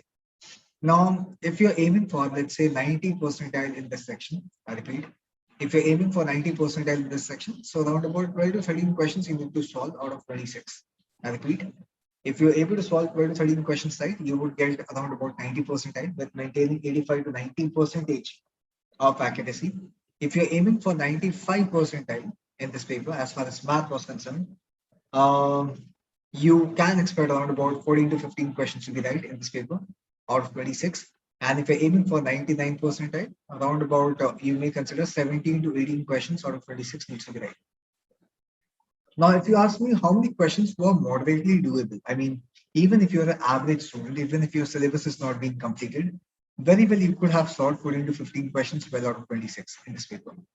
So getting 95 percentile in this paper was not difficult at all. I mean, when I'm saying this, you need to consider a lot of other parameters for your mental state, your question selection, your time management, and a lot of other strategic things, which is going to come due into picture. Along with that, solving 14, 15 questions was not difficult at all. So the major important part that we need to consider is even if you're aiming for 95 percentile, I have an appetite. I have an appetite of leaving around about 9 to 10 questions out of 26. So selection of a question is as simple as important as the selection of question. Which question to do, which question not to do, depends on a lot of things. Depends on the complexity. Depends on the options, how close and different the options have been made. Depends on your mental status also and your confidence level during the paper. But as said, around about 15 questions out of 26, I would have to solve. 10, 11 questions, possibly I would have to omit and skip. Okay, I don't want to utilize that time that I have in my hand towards those questions which are slightly more difficult, because easily there were 15 questions which are more doable in this paper. Like the very first question, I repeat, the very first question which came up in the paper was basically you can call it to be a setup question. In 10 to 12 seconds, you would be able to solve the question really very well. I hope you have solved the question also. How many of you have solved question number 1 in this paper? The question said in the given figure, ABCD was a parallelogram. I repeat, in the given figure, ABCD is a parallelogram where L is the midpoint. L is the midpoint of DC. And the area of the parallelogram ABCD is given to you as 88 centimeter or 88 centimeter square. The question is find the area of BCL. Find the area of BCL is what they have asked you in terms of value. In terms of value is the only question that we have. I mean, if you solve this question by symmetry, if you solve this question by symmetry, it is being told that BD is a diagonal. I repeat, BD is a diagonal of this parallelogram. So area of this triangle, which is ADB, would be as simple as the area of the another triangle, which is DCB. I mean, this can be considered that this is a diagonal line which has been cutting the entire parallelogram into 2 equal halves. So this half will be as same as this half. That's visible, right? On the other hand, it is also being told if I consider this part, which is DBC, I repeat, if I consider just the part of DCB, you possibly can consider now this time L is the midpoint of DC. L is the midpoint of DC. So again, if I consider this triangle, which is DCB, so the area of DCL will be as equal to area of DLC. So this half will be as same as this half. Any which ways, if we make one more line here, I mean, this is going to be equal mirror images. So 1/4 will go here, 1/4 will go here, 1/4 will go here, and 1/4 will go here. We are concerned only about the last 1/4. I repeat, we are concerned only about the last 1/4, which is this part. So obviously BCL, I repeat, BCL would be, it's visible, BCL would be 1/4 of 88 centimeters square, which is 22 centimeters square. And I believe Madhur has given the answer, right? Bharat has also given the answer, right? Bharat has also given the answer, right? Clear? It was the simplest question to start off with, which is going to give you a lot of confidence to solve the questions which is going to be lying ahead in the paper. The next question, though it is on geometry, was also very much easy. Was again very much too easy. It was told that OD, OE, and OF. I repeat, OD, OE, and OF are perpendicular bisectors of 3 sides of a triangle. I repeat, OD, OE, OF, it's visible. OD, OE, OF are the three perpendicular bisectors of this triangle. What is the relationship of angle of BAC versus BOC? BAC is this and BOC is this.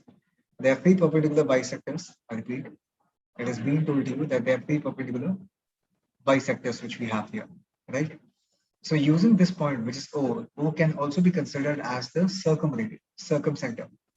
O can also be considered as a point of circumcenter, provided you are able to circumscribe the entire triangle with a circle, with basically a circle. What is going to be the center of this? The center of this would basically be the point O. Would basically be the point O, right? Would basically be the point O. Now, if that is the case, then possibly all the length, I repeat, if O is my center, then possibly OA, OE, OD, and OF are basically my radius. They're all my radius. They're all my radius. And very well, if you know the properties of circumradius and a triangle which is inscribed inside, so the angle which is being subtended, at the center of the circle will always be the angle which is twice the angle of at any given exterior point on the circle. I repeat, angle at the center will always be twice the angle which is being subtended at any point of the triangle on the exterior point of the circle. If you see any of the given properties, I mean option number 1, 2, and 3 will never be the answer. Only the fourth option, BOC, is twice as the angle of BAC is visible to you, and straight away you will be marking which option? You will mark option number 4 to be the final answer. You will mark option number 4 to be the final answer for this question. The first two questions were easiest to start with. The other questions was also not difficult, even question number 4, which was there. And this was again one of the easiest questions that you may consider in the paper to come up. It said, the number is greater than 10 if any given number is greater than 10 when divided by 6 leaves a remainder of 3. The minimum possible number of factors for any such number is going to be what? So they're saying if you divide a number by 6, you will get the number as remainder as x or 3. So obviously the number is in this form. It's 6k plus 3. I repeat, the numerical value that we are looking at is in the form of 6k plus 3, and we are looking at this value to be more than 10. If I consider k to be 1, the value will be 9. If I consider k to be 2, it's going to become 15. So obviously all the multiples, and if I consider k to be 3, it's going to become 21. It's going to then become 21, like this. The values will go up, right? Now we are looking at all those values, which is going to give you the minimum number of factors. I mean, among all the numbers which you may consider, it's going to form an AP series. I repeat, it's going to form an AP series which will just go on and on and on. The minimum number of factors, if you look at the initial few numbers, you'll find it to be for 15 only, which follows the sequence of 6k plus 3 to be the number that we are looking at. And all the numbers are basically more than 10. All the other numbers, I repeat, all the other numbers will be more than 10. I repeat, all the other numbers will be more than 10. If you look at the number of factors of 15, the number of factors of 15 would be 1, 3, 5, and 15. I repeat, the number of factors of 15 would be 1, 3, 5, and 15. So I'm getting 4 factors. So 5 and 6 will never be the answer if you want a number to be having 3 factors, which is 1 less. So what sort of numbers will have exactly 3 factors? We have done in our basic and the advanced class. Prime number square will be having prime number square. I repeat, prime number square will have exactly 3 factors. If you look at the sequence, the numbers that we are looking at by putting the values of k to be as 1, 2, 3, 4. The next number in the sequence would be 21, like this, 27 likewise. None of the numbers will be in the form of p square form. I repeat, none of the numbers will be there in the form of p square form, which is prime number square. Clear? So obviously the smallest number of factors for any such number which is going to form the series will be 4, and that is for the number 15 itself. So we'll mark option number 2, which is 4 for this question. Option number 2, which is 4 for this question, will be the final answer. The initial few questions were quite easy. They were not difficult at all. I repeat, the initial few questions were not difficult. They were quite easy to be solved. Even the next question that we had got, the time speed distance question which came up in the paper, the question was lengthy but not difficult. I repeat, the question here was slightly lengthy, but it was not difficult at all. If you have read the question well, if you have assumed a lot of cases, you might have not based on any of the assumption and you could have got the answer right. It said a person A, is standing in the middle of a platform of length 300 meters. A person L is standing in the middle of a platform. A person L is standing in the middle of the platform of length 300 meters. Two trains B and C of respective length 120 meter and 250 meter are running with respective speed of 54 km per hour and 72 km per hour. Enter the platform from the opposite ends. At the same time. How much of the length of the train C? I repeat, how much of the length of train C does the person see while it passes him? If train B comes in between him and train C to block his view. So it's like on the platform, there's a boy who's standing. From one side, B is coming, and opposite parallel side after. Keeping some distance, C is also coming. So B is gonna block the visuals of C. B is gonna block the visuals of C. The question is, even if it is blocking, how much value is going to be? How much length of C will be visible? How many of you have solved this question? Tell me. So here we have got a boy which is standing at the midpoint. The overall length was 300. So this is, let's consider this to be 150. Let's assume this to be 150, the midpoint. From one side B is coming, from one side C is coming. The length of B was given to you as 54 km per hour. 54 km per hour is nothing but 15 meter per second. If you convert with the factor of 5 by 18. Similarly, C is 72 km per hour. So 72 into 5 by 18, this is going to be 20 meter per second. This is the speed at which it is coming. The length of B was given to you as 120 meter, and the length of C was given to you as 250 meter. This is also being given to you in the question. This also has been given to you in the question. Let's find the time taken by C to come to the midpoint. Let's find the time taken by C to come to the midpoint. Till the midpoint, the distance was 150 and it is moving at a speed of 20 meter per second. So it's going to take 7.5 seconds. Similarly, for B, to come to the midpoint, it's going to take 150 upon 15, which is going to take 10 seconds of the time. It's going to take 10 seconds of the time. So how many seconds are due before B comes into picture? I repeat, how many seconds are due before B comes into picture? It is the gap between 10 and 7.5, which is 2.5 seconds. In 2.5 seconds, how much part of C is going to be visible? C is moving at a speed of 20 meter per second. So obviously 20 into 2.5, which basically is 50 meter. Is going to be visible, right? This is the part which is going to be visible for C. Now let's consider the B and C have come to this midpoint. B and C has come to the midpoint. Now let's assume the time taken by B to completely cross this point after reaching the boy, right? Now the length of B will be covered, which is basically 120 meter, and it is obviously moving at a speed of 15 meter per second. So it's going to take 8 seconds. In 8 seconds, the train B is going to completely pass the boy. But in 8 seconds, how many parts or how much length of C will be uncovered, which is not going to be seen by the boy? It is having 8 seconds of the due time, and it is moving at a speed of 20 meter per second. So obviously 160 meter will not be visible. So out of 250 meters, 50 was already covered, and 160 is again not been seen. So how much part will be seen after B has been completely crossed the boy? 90 will be again visible for C. So let's see, for C to come to this point, we initially had 2.5 seconds and then we have got 8 seconds. In 2.5 seconds, we have got 50 meters visibility, and in 8 seconds, we got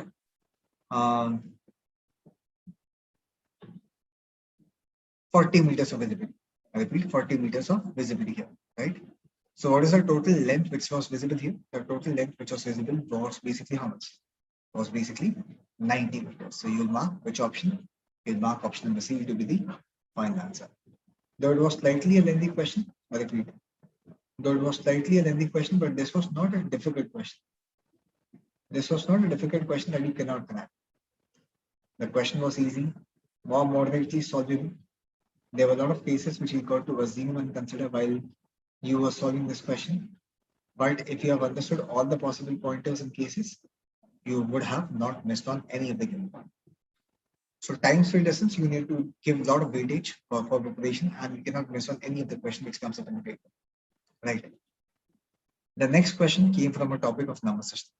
I repeat, the next question which came basically of number system. We have solved these questions in the advanced workshops also.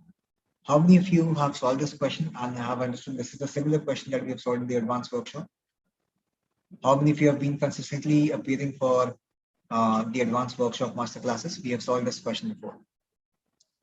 It said a child starts adding up all the positive integers. A child adds up all the positive integers right from 1 to 144.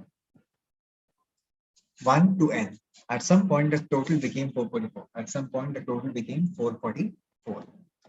Soon the dad realizes that such a total is not possible. So such a total is going to be only possible if the child has accidentally counted. If the child has accidentally counted one of the number twice. One of the number twice. Right? And the question is, which number has been double counted? The question to you is, which of the number has been double counted? How many of you have seen this question before? Tell me. So this question category was of the type that we have solved in the advanced master class. This was sigma of sigma n. This basically was sigma of sigma n. In 3 steps, you can solve this question. I repeat, in just 3 steps, you can solve the question. So they are saying n into n plus 1 by 2 should actually be close to 444. They are not exactly equal because one number has been double counted. The way we have solved the question in 3 simple steps was, first step, double the value. Doubling the value would have been given you, will give you a value which is 888. So n into n plus 1 is going to be close to 888, right? Possibly n square plus n is close to 888. Now n is negligible in comparison with n square. So I'm looking at the nearest perfect square which is close to 888. The nearest perfect square close to 888 would be 900, which is going to give me n to be as 30. So there are 30 pages. Ideally, it is not 30 pages because of double counting. So the number of pages will be 1 less. 1 less than 30, the answer would be 29. While doing this simple exercise, the answer goes out. First step, double the value. Next step, take the nearest perfect square. And next step, reduce 1 from it. 3 steps and the answer would be out. Double the value, find the nearest perfect square, find the value of n by subtracting 1. By doing this, you got the n to be as 29. Now let's find the actual number of sum. So it's going to become 29 into 30 divided by 2. I repeat, the sum would be 29 into 30 divided by 2. If you multiply 29 into 15, you'll get the value as 435, which means 435 is a value, I repeat, which means 435 is a value of sigma n, which is going to be a sum total. He got the sum to be as 444. So the difference of both of them is the page number which he counted double. So the answer would have been 444 minus 435, which is 9. So you mark option number 2 to be the final answer. Like in 3 steps, you could have solved the question. This was not a difficult question at all. I repeat, even this question was not at all difficult, and you should have solved this question. Even if you get a question ahead in the paper, 3 steps. First step, double the value. Second step, find the nearest perfect square. Third step, find the value of n by subtracting 1, and the answer would be out. Is this clear to all of you? If you have understood this concept, please hit the like button or possibly put your remarks in the comment box. I'll go through it.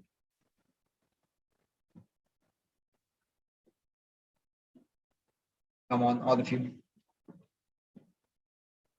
Everyone out here has understood this? Yes or no?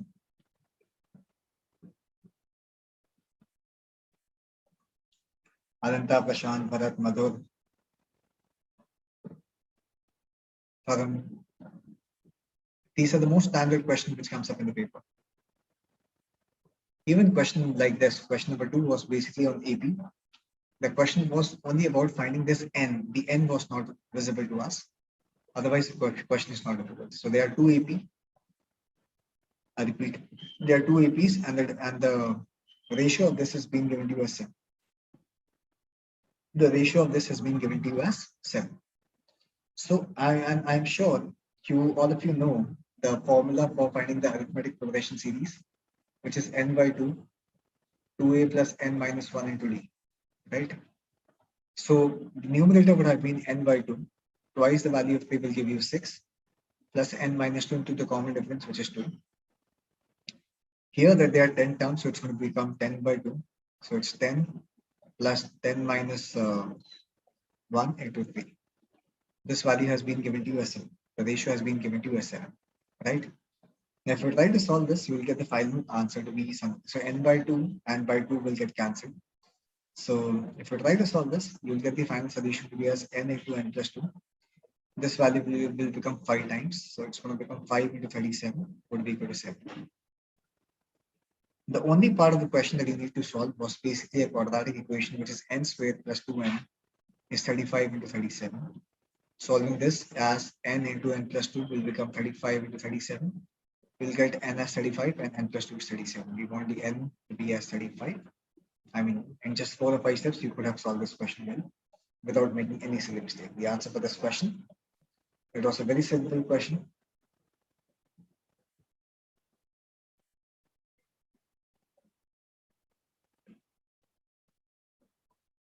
It was a very simple question that we had in the paper. I hope all of you have understood this, right?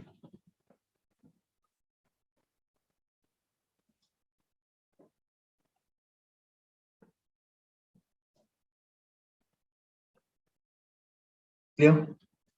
Not a difficult question that you could have not solved. Very simple question which came in the paper. The next question was again simple. This was basically on a rectangle to get converted into a square. I mean, just not missing on any simple step, you could have solved the question. How many have solved this question which is here? Tell me, this was not difficult at all. I mean, this was not difficult a question at all that you cannot solve. So even question number 14 was word doable. The easiest question which came in the paper was question number 15. I repeat, the easiest question which came in the paper was basically question number 15, which we had. I mean, this question could have been solved by using the concept of aggregation really very well. So there are two mixtures. One is A and second is B. Here the ratio was 4 by 1. Here the ratio was 3:1. So the proportion of milk would have been 4 by 5, which is 80%. And here basically would have been 75%. Mixing them, they are saying the final concentration should be 78%. If 10 liters of B has been taken, what proportion of A would have been taken? Just take the difference. 78 minus 73 will give you 3, and 78 and 80 will give you 2. So the ratio would have been 3:2, which is x by 10. So 5 times 2 will give you 10. So 5 times 3 will give you 15. I mean, this is the easiest question which came from the paper. And I'm sure all of you might have solved this question really well. I repeat, I believe all of you might have solved the question really very well. Yes or no? This was not a difficult question that we could have missed out. This was the easiest question which came from the paper.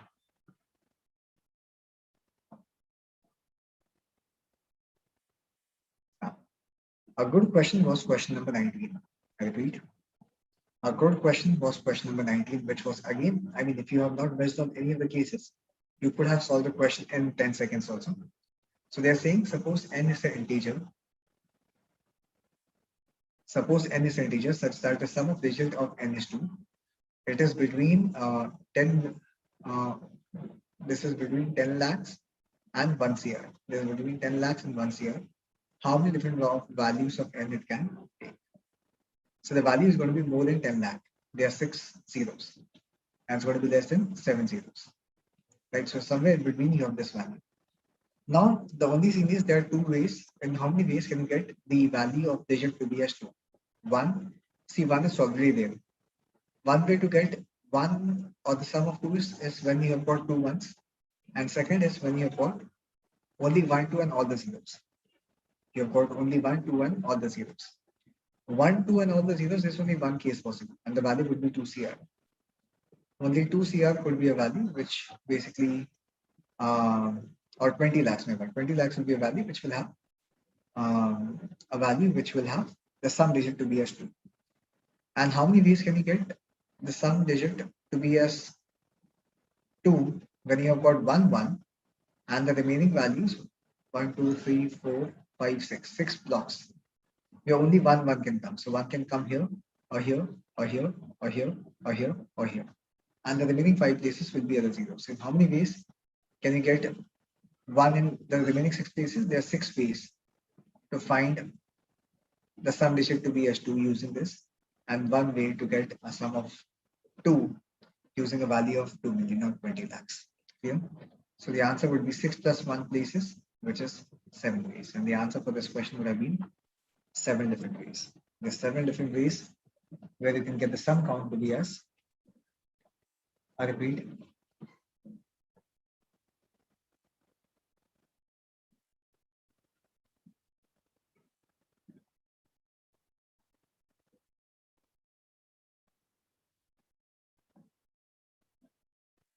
yeah.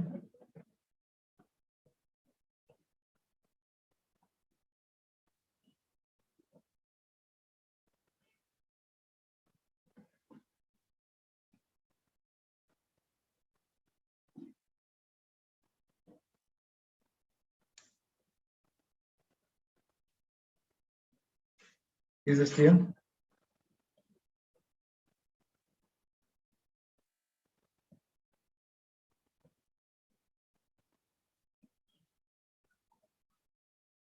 Is this clear? All of you?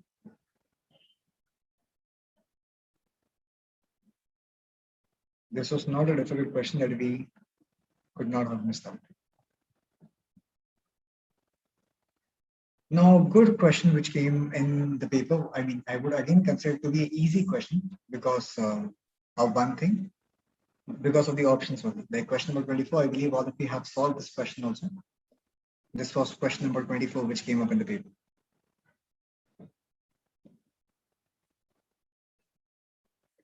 It said f is equal to 21 raised to 203 plus 24 raised to 203. And the question is, which of the following is not a factor of that? I repeat. The question is, which of the following is not a factor of f? Which of the following is not a factor of f?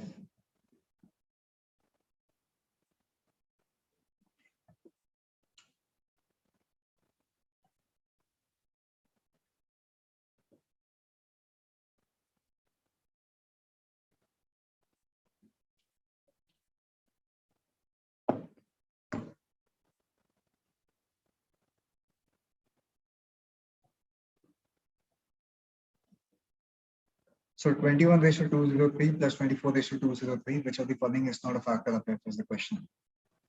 I repeat, which of the following is not a factor of f is the question, right? I mean, considering the level of difficulty of the previous question, this was an easy question which we had. Like all the values have a common factor of 3. So this is 3 into 7 and this is 3 into 8. So this is 3 raised to 203. If I take it to be common, so under bracket it's going to become 7 raised to 203 plus 8 raised to 203.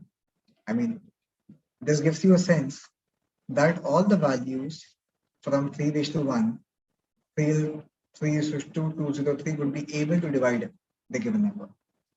All the values from 3 raised to 1 till 3 raised to 203 would be able to divide the given numbers. So possibly 3 can divide, 9 can divide, 27 can divide, but 6 cannot divide. So one way to solve the question is by using the approach that we have understood, and this is 6. So 6 cannot be the answer. I repeat, 6 cannot be the answer. Clear? And the other way, see, 21 raised to 203 will be an odd number, and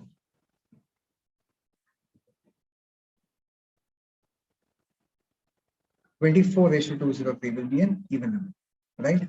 We know odd plus even is always odd. We know odd plus even is always odd. And the factors of any odd number would be odd only. So obviously only the even number would not be able to divide the given number. Which is the only even number possible? That is basically 6. This is basically 6. So you will mark option number 2. So you'll mark option number 2, 6 to be the answer. To be the answer that we have here. Clear? So it was again an easy question that you could have solved. And the last question was again based on Pythagoras theorem, which all of you might have understood in the basic classes also. I mean, it was not difficult at all.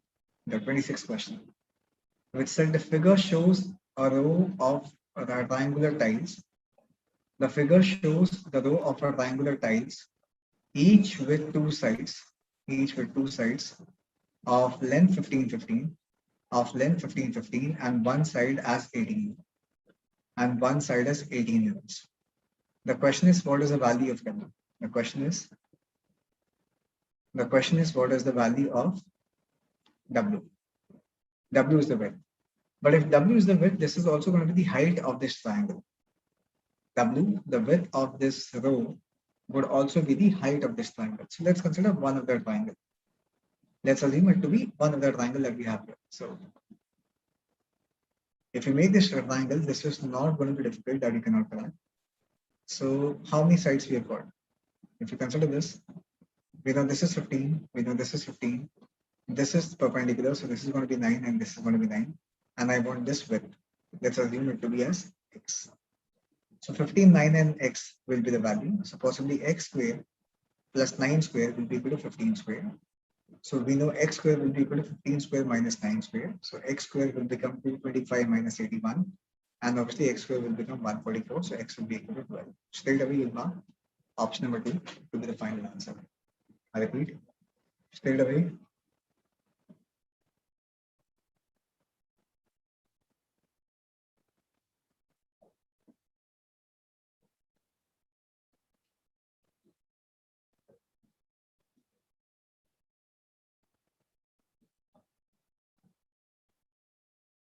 So straight away you'll mark. I repeat, straight away you'll mark option number 2, which is 12 units, to be the final answer. To be the final answer. Clear? So questions like this was not difficult at all. I repeat, questions like this was not difficult at all that we had. The questions like this was not difficult at all. I mean, it was quite easy, quite simple. All the questions were doable. So solving 15, 16 questions was not difficult at all. So all what I want is you to choose the question wise before you start solving the question. So selection of question will be as important as the selection of question. Second, solving 14, 15 questions should be the minimum appetite that we are looking at from your side, so that you are able to get 95% plus in the group. Cool. Then on this note, I'll take a sign off. I'll see you in another mock analysis. Till then, keep practicing and keep learning. Thank you all of you.